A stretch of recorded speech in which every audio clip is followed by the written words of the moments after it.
It's about the hours spent getting everything just right. It's the attention to detail. Good just isn't good enough.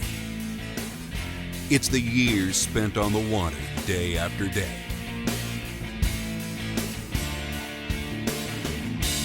When you tie on a bait by Strike King, you're standing on the shoulders of legends.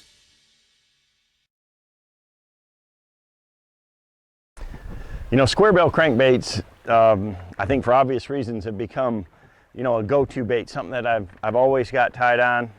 You know, they're great for a lot of different types of cover, and you know that KVD 1.5 is definitely a money bait for me. I've won a lot of tournaments, won a lot of money with that over the years, and what's special about them is just their versatility. You know, I mean, they work good in clear water, dirty water, you know, around grass, wood, rocks, you know, thick cover to open water. It's that erratic action that they have, so they flat catch fish all the time.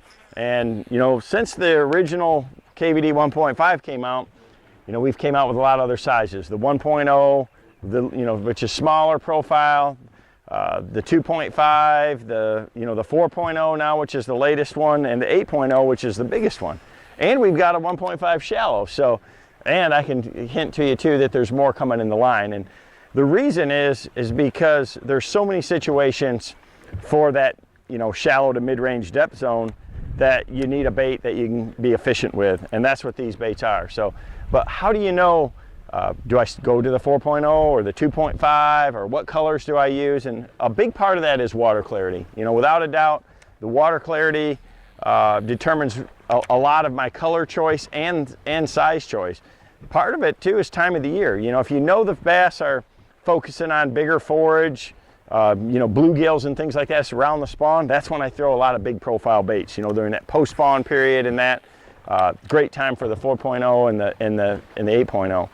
But more than that is really that color choice. There's so many colors available now that in stained water, it's probably not near as critical. You know, blackback chartreuse is a standard for a lot of people. Works great in muddy water, works great in dirty water, but it's also good in clear water. What I try to do is, if I really have an idea of what the forage is in the lakes, and you know, where I live in Michigan, man, that primary forage is bluegill. So I use a lot of bluegill patterns, colors that would imitate a bluegill or a crawfish, things like that, because they look the same. You know, in clear water environments, the bass know that the forage, whether it's a perch, a bluegill, they basically have that chameleon effect where they blend with their surroundings. So, you know, if you're fishing a milfoil bed, you know, everything is going to blend in with that bright green grass that's there. If you're fishing around brown rocks or, you know, gravel that's green pumpkin in color, that's what color the crayfish and the bluegills are going to be in that background. If you're seeing a lot of shad up top,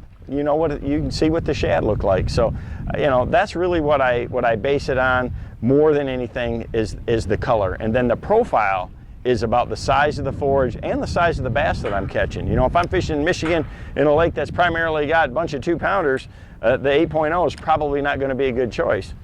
But down here in Gunnersville or Kentucky or something like that, where you got a chance to catch a 6, 8, 10-pounder, that's where a big profile bait can really pay off. So if you know what they're feeding on, you want to match that profile size to it. And you know, places like this with big gizzard shad, those big baits definitely shine. That's why we built those baits in the first place. But all in all, square bills flat catch fish in a variety of conditions. They're a lot more versatile than I think that people originally thought.